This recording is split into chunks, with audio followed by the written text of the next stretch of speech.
I'm starting to record now. Okay, we'll get this show on the road. Thanks everybody for being at the call. I mean, we're doing a little bit of an update because over the last couple of days, I had so much DMs. Like every time that the market goes crazy, either one way or another, there's always a lot of people DMing about, what do you think is going to happen? Is it still safe to do this, safe to do that? And I think it's sometimes good to, one, reinforce certain messages, and two, also understand some of the dynamics at play with some of the markets. None of this constitutes any financial advice, and it's only my own personal opinion. And whether you decide to act on it or make any decisions, that's largely up to you. So first, let's talk a little bit about market volatility. One of the things that people still refuse to accept, by and large, is that the crypto market is by and large a North American market. Like the US, especially when combined with Canada, but even just the US by itself, commands a huge percentage of the crypto market. It's always been like that since the inception, continues to be like that. There's other countries that are catching up, but not nearly any of them go to the same level as the US.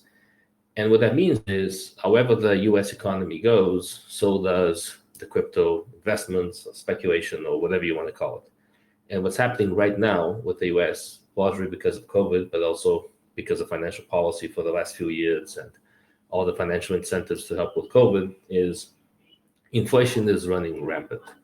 That's basically it. And what's happening is they're reaching a point where they need to do something about inflation. And the Federal Reserve can no longer sit down and just continue to have super low interest rates.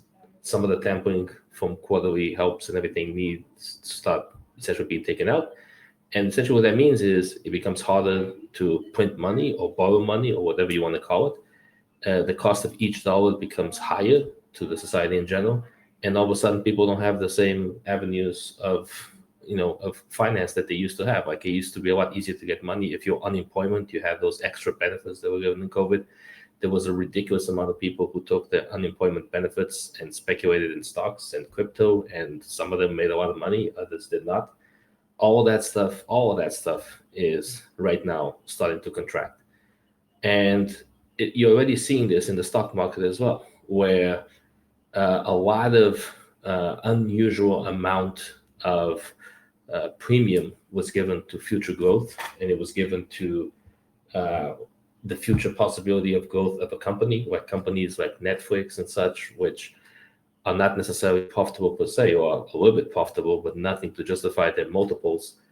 Once the growth becomes evident, that slows down a little bit, they got knocked down really, really hard. And the sentiment shifted very, very quickly. I think other companies will start seeing the same thing as well, especially the likes of, I don't bet against Elon Musk. I think the guy is amazing, and Tesla is an incredible company. But from a valuation perspective, Tesla makes absolutely zero sense. Now, I will never short Tesla stock. I will never bet against Tesla because there's a rabid fan base and there's a lot of social momentum that you can't predict.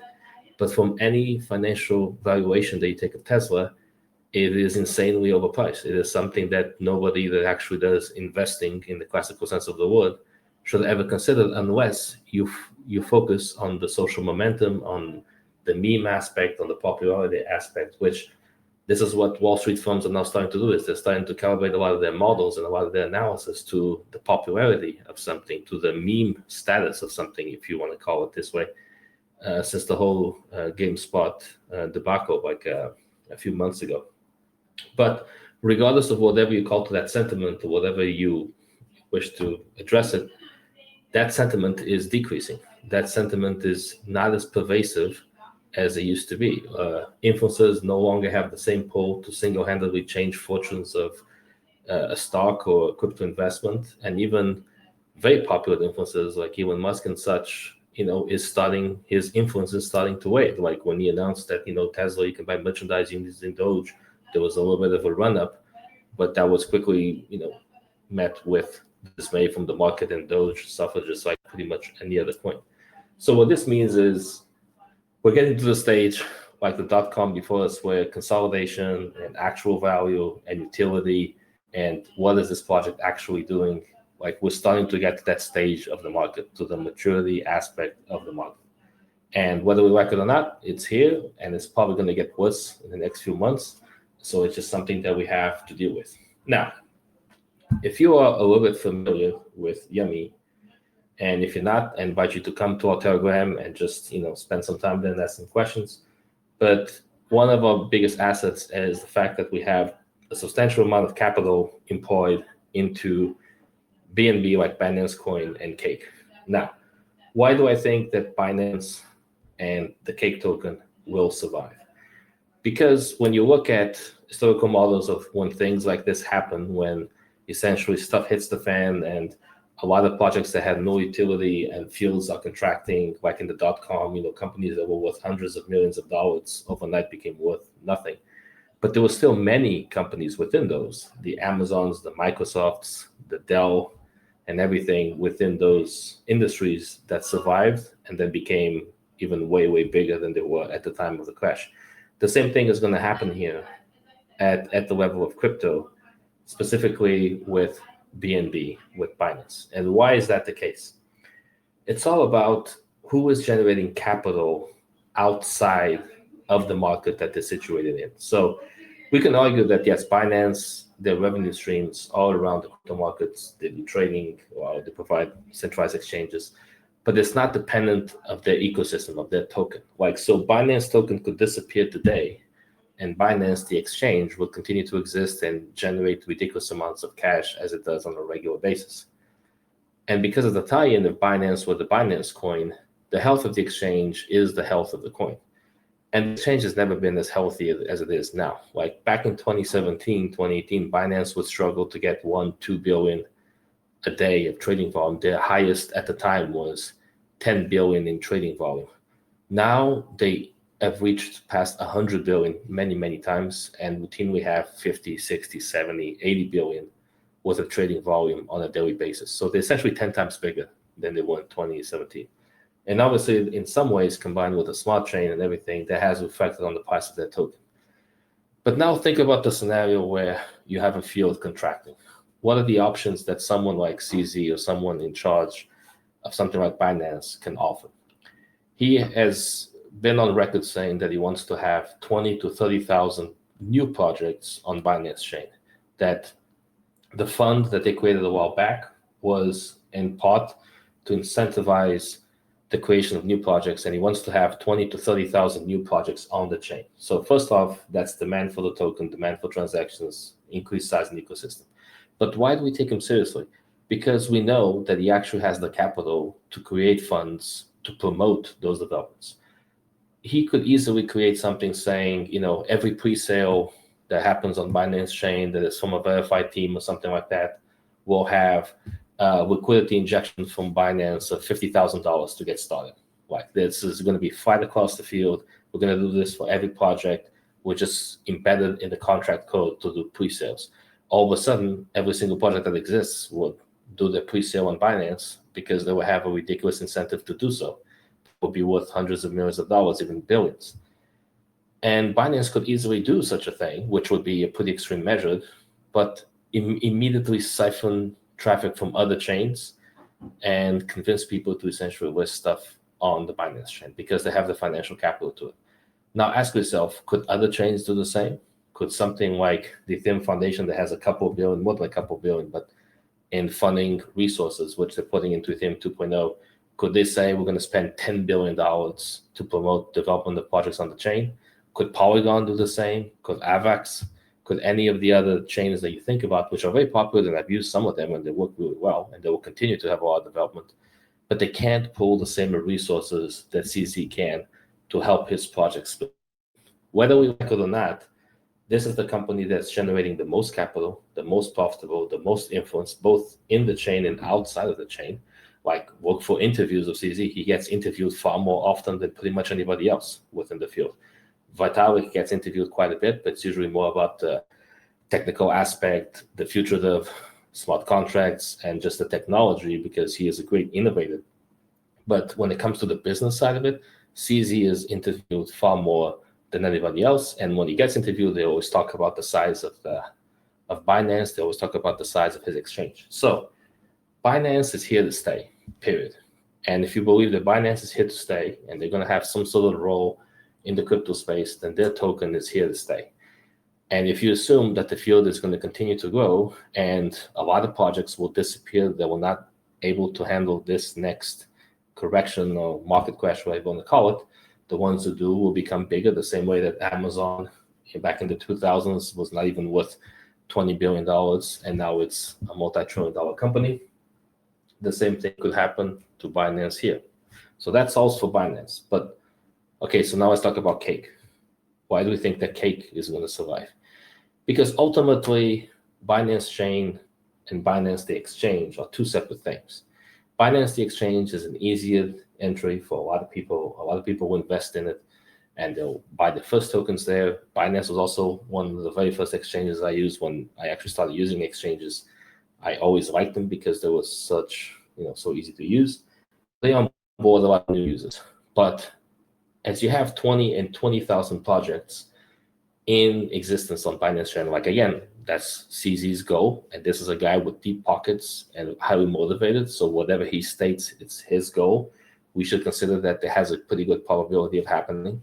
So if you have 20 or 30,000 projects on Binance, all of the decentralized liquidity that exists on them will be on Pancake, 100%. There isn't any other swap right now that has the same sheer size, confidence, and amount of users than Cake has. It's simply not even a contest. You can pick the number 2, which used to be ApeSwap a while back, but now it's BuySwap. And there's a couple of other ones that you can use. Their value locked, their volume is like 10 to 15 times lower than it is with pretty much with Pancake. Pancake, whether we like it or not, is the leader of the market for decentralized exchanges. And if you assume that there's going to be 20 to 30,000 new projects in the next coming years that will utilize decentralized liquidity pools, Pancake is going to be the not sole beneficiary, but easily the biggest beneficiary. But then people also say, okay, that's cool. They have a lot of volume. So how that exactly that helps the token price? How exactly will that help, the actual Cake token price? Well, the question is, again, also very easy. If you control a market and if you have a token that it's innate to that market, you could at some point say, for example, the current liquidity fee is 0.17%. And you can say, well, we're going to make liquidity fee 0.2%, adding a 0.03. And we're going to embed the logic into the contracts that 0.03% is going to be used exclusively to buy back Cake and burn it at market levels. That will be, of course, a kind of a harsh thing for the market because it will be increasing fees and such, but they can do it. And if they did it, I don't even think they would lose that much volume that they currently have. I think they would still have a very reasonable amount of volume, and they could easily do something of the sorts.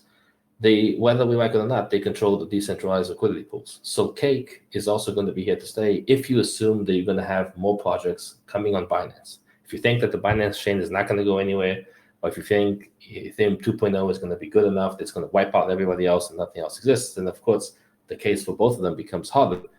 But how exactly do you beat Binance? How exactly do you eliminate them from the field? You just can't. Nobody is making more money than they are. So barring anything absolutely extraordinary, Binance is going to be the leader in the space, the same way that Amazon was the leader of the .com. That's just the way it is. So Binance will survive. Cake will survive. Both these projects are probably going to be much, much bigger in the next few years. What does that mean to Yummy? And if you're a Yummy holder, why should I hold Yummy instead of just looking at the growth fund and holding BNB and Cake and essentially mimicking the growth fund, which for those who don't know, the growth fund is where we keep a lot of our assets in staking contracts. We have over $1 million in there right now, generating daily yields of about $2,000 a day. You could very realistically just look at the growth fund and copy the strategy and do your thing. The reason is actually incredibly simple, and it's discipline. And it's the fact that a lot of the people listening to this and a lot of people in crypto simply have a huge problem with discipline. There's a lot of people who have gambling tendencies and a lot of people who make a plan in their head but they simply don't stick to it because they get enticed by something shiny and some sort of strategy or something of the sort. So they'll take risks, which will usually not pan out, and then they lose money. It's that simple. Like, and I looked at evidence. There was a community user that was talking about staking contracts a while back and all the shark and everything. And I think he had about, I think, $10,000 or $12,000, and showed me his wallet and everything, and told him how to stake and all the shark, to do the same thing as the Gold Fund did with BNB and Cake. And the last time I checked his wallet, a couple of weeks ago, he was all in fins and the tokens from Other Shark and essentially much, much riskier contracts than he was before. And that's the reason for it. The reason why Yummy has an advantage over you just mimicking the growth fund itself is because, honestly, you cannot be trusted to maintain your strategy. A lot of people maybe in this call are capable of sticking to a plan and doing it and think long term, but many are not. So that's one of the reasons. But there's even another advantage to also be buying Yummy. You're essentially paying the 9% tax every time you buy the token and you sell it. So you're essentially paying an 18% fee, if you will, to be part of the ecosystem. Once you decide to join the ecosystem, then it really becomes your patience against the patience of everybody else. Like we already said, that as Yummy grows and becomes a bigger project, tax burdens will be reduced and the growth fund will do most of the legwork as it gets bigger. So if you truly think about this very, very long term, you spend 9% to enter now, but you'll probably spend close to zero to exit if you truly think about this in the long term.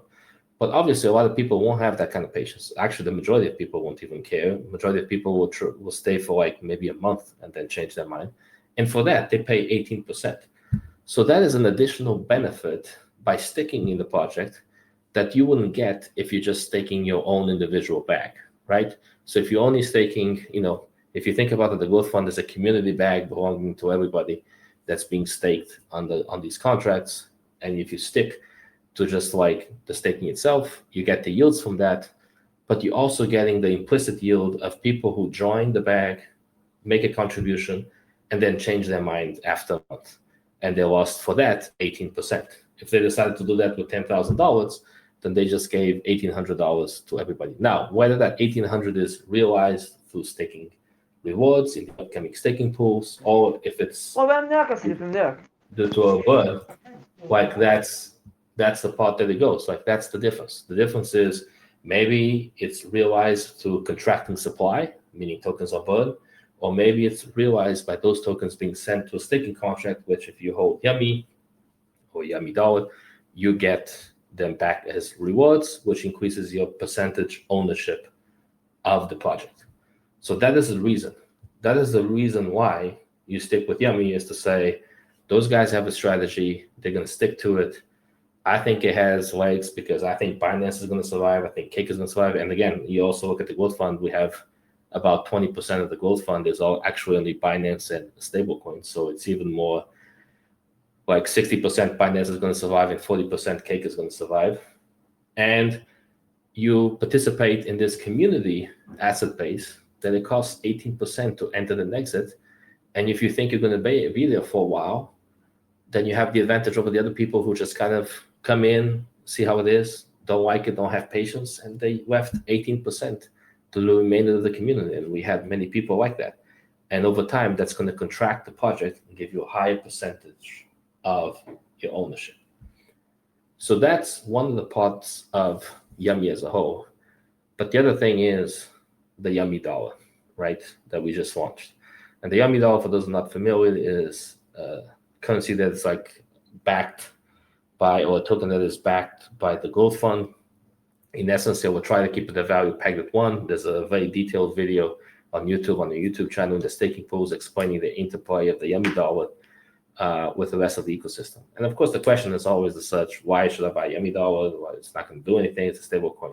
But what you need to think about is, first off, if you bought Yummy Dollar a couple of weeks ago when we launched the funding round and we sold about 100,000 of it, you're already up like 20-something% for the simple reason that you didn't follow the market in a recent crash, and you're essentially already 20% in the green compared with anybody who held BNB or any of the other major tokens, Ethereum, take your pick. It doesn't matter. And So Yummy could be very useful as a diversification tool to just get stuff in stablecoins in the sense that it won't lose value, so that you can weather these storms a little bit better. But then the other thing is, we have the staking pools coming up. They're going to have very high yields for the Yummy. Even at these prices of Yummy, we're talking about 400% yields at least for the current amount of Yummy that was sold. And also, when these markets become a little bit crazier, the appetite for anybody to buy anything is pretty low, unless it's a really clear decision. So there's a good chance that the amount of Yummy that gets sold, and then when it starts staking, is not that significant that will affect the interest rates that, negatively, because the more Yummy you sell, the lower the interest rates. But right now, the appetite of anybody buying anything is not good. So the people who already bought Yummy, not only have they already saved like 20 or 25% of their principal, but they're actually on track to get some really good APRs out of this. And that also becomes the advantage by itself. Like in crypto, there's a few things you have to consider that classic stock market analysis does not cover. One is over 80%, actually close to 90% of the people who are investing money in crypto are younger than 30 years old. Okay, there's some percentage in the 30s, but even let's say even 60% is younger than 30. Okay, certainly younger than 35, which there's a lot of people in their 40s and 50s and 60s, and thank God for that. But statistically speaking, the distribution is way lower than that. That means that the vast majority of people who have money in crypto have never seen an actual market correction, an actual market crash. They simply haven't seen it, because crypto was not around in 2008. Bitcoin itself started in 2010. We had the 2017, crash and everything, or, huge ramp up followed by a crash. But in terms of time, that was like way shorter than this. And the actual all-time highs only lasted a couple of days. It was more like a new plateau, although certainly a lot of people made a lot of money with it, depending on the tokens. But the vast majority of people have not seen a full-blown 80% down, 70% down market crash, especially not one if that's going to be like a little bit more prolonged, or could have other underpinnings that have to do with the economy, just not necessarily just the crypto market itself. Because the 2017-2018 crash, the economy was still pretty much okay. There wasn't this underpinning surrounding the actual thing. Today, now, we have an actual issue with the economy that's going to hit crypto, whether we like it or not. Eventually, we can make the case that it's actually going to benefit Bitcoin and such, because inflation is going to run a little bit rampant and it's going to climb. So Bitcoin, like gold, is going to be perceived as an additional asset for people to safeguard. So then you have a lot of capital in this field that is simply not disciplined, not educated, and just not resilient when stuff hits the fan. So you're going to have people, which were fueled by the whole meme aspect, which, again, I have a lot of, quote, respect for the meme force, because I've seen it, how it can do true damage or true results with GameStop and or GameSpot, in all those kinds of things. I've seen how it can really affect the market. So it's not something to be underestimated. But the people who are also practicing it don't have any experience when that tool doesn't work. So there's going to be a correction. It's just a matter of how intense it's going to be. So the reason why I'm saying that is because if you think that things can't get lower, you better think again. Like, things can always get lower. The same way that you can't believe that a token was at $1, then went to 10, and then went to 100, then went to 1,000. Things can also go the opposite direction. So in that aspect, what is the Yummy dollar? It's essentially a coin that will not change in value. You guarantee to have some very interesting APRs from day one, which can get you a huge percentage of your principal back, probably as much as 20 or 30% if you just stake them for the first couple of weeks. And then you can cash out. Like, it could take you a little bit longer to cash out, because depending on how the liquidity builds up over time, you might have to sell a smaller amount, but you can cash out at 100% of your holdings at face value. So you're not exposing yourself to the market in any means. The worst case scenario could happen is that to have some sort of really insane collapse where the yield of the APRs will be lower. Instead of 400%, it might be 100% or something like that. at the current amounts that were sold, but you're still going to get something out of it, and you still maintain your principal.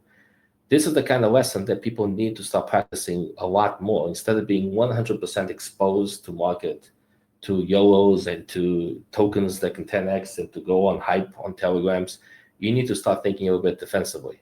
And you need to start practicing the notion that a good portfolio is to have a distribution of projects you believe they're going to be successful, projects you think they have insane probability of multiplying, and some backstop of security so that you're not 100% invested into market movements.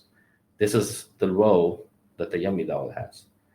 So just to summarize, market volatility. Why?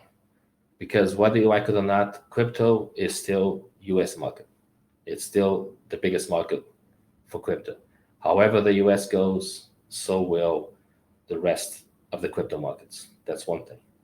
Now, the other aspect to consider. Okay, so if we assume that a correction is incoming and volatility is the name of the game and things could get choppy for a few weeks or even months, where should I put my money in? You put them in projects that are very likely to succeed. I explained why I believe that Binance is the one who's going to succeed, probably even be incredible, even the market leader the next few years.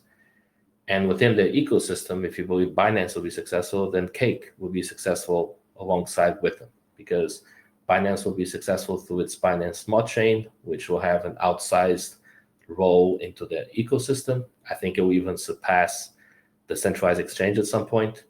And if you think that they're going to succeed, then Cake is going to succeed. So those two projects. So sticking your money into those two is probably the best course of action. And what does that have to do with Yummy? Yummy holds those two tokens and puts them to good use through the staking contracts. And unlike a lot of people, there is no problem in the Yummy team maintaining discipline of keeping those funds staked into BNB and Cake staking contracts and leaving them there and waiting for recoveries and using the yield to buy back tokens. I almost can guarantee you that the vast majority of people, once they start playing with staking, you will start taking much higher risks than you should in a very short amount of time. Like once you get comfortable, you're going to start staking in riskier platforms, into riskier tokens. You're going to pursue yields, you're going to pursue APRs, you're going to see higher numbers, and that's all you're going to do. And I'm sure that there's a lot of people on the call here that could subscribe to that kind of sentiment. In Yummy, we won't do that. Like we're simply going to stick with the strategy that we laid out.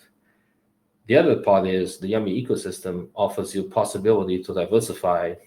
Like you feel you have all the money in the same ecosystem, but in reality, you're diversifying exposure to Cake and Binance. The same way that other companies like Warren Buffett's company, Berkshire, if you buy shares in Berkshire, you're buying stock of a company, yes, but Berkshire owns hundreds of companies across many different fields. So even if you're 100% invested in Berkshire stock, you are diversified across multiple fields. That's ultimately what Yummy aims to do. Right now it's BNB and Cake, but in the future it could be also other things, so that the Yummy token itself is a proxy for value for those two projects, which are incredible. And you are essentially staking ownership into that community pot. And then the tokenomics that exist in the system of someone buying and selling, losing 9% each, benefits everybody else who decides to stick with the project, stick with the ecosystem, and those who don't pay 18% for trying it out, not liking it, which benefits everybody else. And whether that 18% is burned or giving back to you as a reward, you see it as a percent ownership of the growth fund. And that's essentially it. And then if you want to become, for example, a lot more conservative in the sense of taking less risks, then the Yummy dollar is something that you could, choose to acquire. And then it won't change in value, but there will be staking contracts for you to get paid, as it stands right now, something like 300, 400% a year on it. Obviously, as it becomes more popular, those rates will decrease. But then you don't have any exposure to the market itself.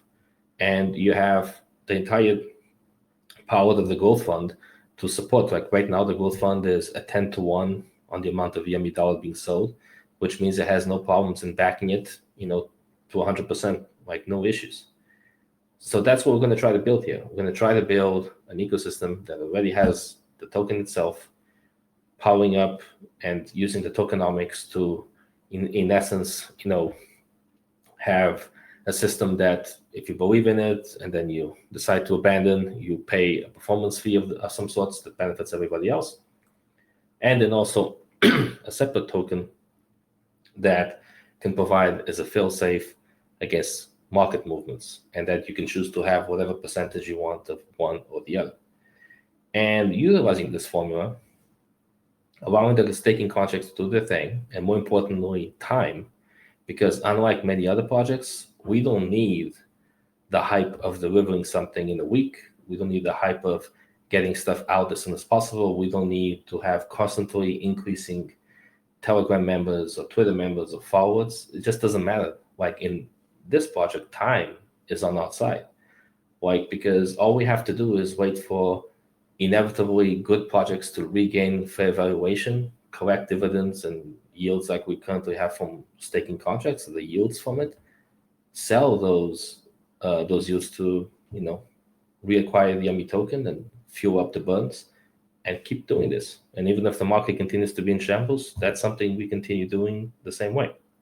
So we don't need that hype, mega action, mega craziness, because we don't need for people to constantly join our ecosystem. Actually, I would even argue that a huge percentage of people that are currently now in the ecosystem will not be here when we're already at multiple values higher than they currently are now. The same way that in many other real projects like Binance, you think that everybody who bought 10,000 BNB when they were like at 50 cents or $1.20, which they were $1.20 for many months back in the 2017, 2016. Do you think that everybody who bought 10,000 or 20,000 of those still owes 20,000 BNB? Of course not. They probably left when they hit 10 or 20 or 30. And that's just the way how these things work. So that's basically it. Volatility, whether you like it or not, it's going to be hit stay. No, there's no way of saying or knowing for a fact that this is indeed going to be a true correction, that this is indeed going to be a bear market, that this is indeed going to be something crazy.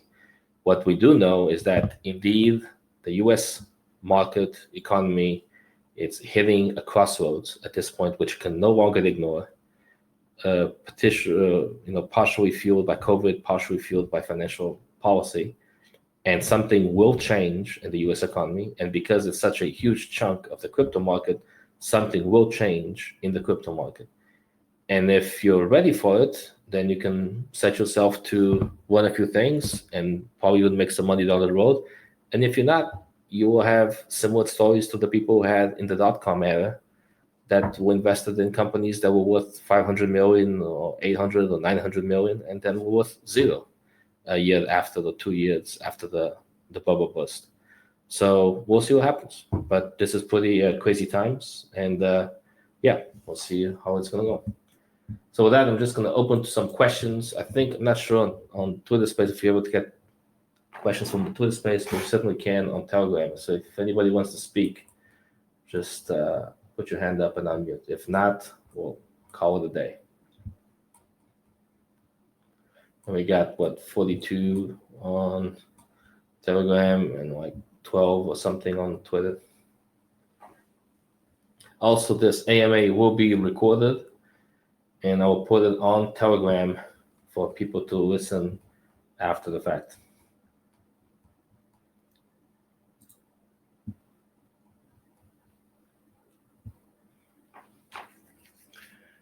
All right, guys. So that's good then. No questions. All good. I'll stop the recording now. I'll post on Telegram, and we're going to be using the Twitter Spaces far more. If you are part of the Yummy community, awesome. If not, check out Telegram. Check out Twitter. We're always here to answer questions. I'm also going to have the Yummy Academy, which is educational videos about blockchain and such, coming out very soon. First one will come out soon as well. So, yeah, go ahead. Joe, there's a question about Certic in the main chat. Oh, yeah. So we do have an update for them. We have Certic is the company that does audits, considered the market leader basically for crypto audits. We submitted an audit to them for the Yummy V2 contract and also the Yummy dollar, and they've given us a preliminary report, which we have some comments that we will address. So far, it looks pretty good. The only issues that they pinpoint are due to the fact that we have contract ownership. So there's obviously ability to do things like increase the taxes or transfer tokens that accumulate in the contract to another address. That's actually how I've been doing the burns. Those seem to be the only concerns, but we literally just got the report today. So it seems like it's going to be just fine. So no surprises there. And we're probably going to have some sort of developments showing up on their website when we address those comments. And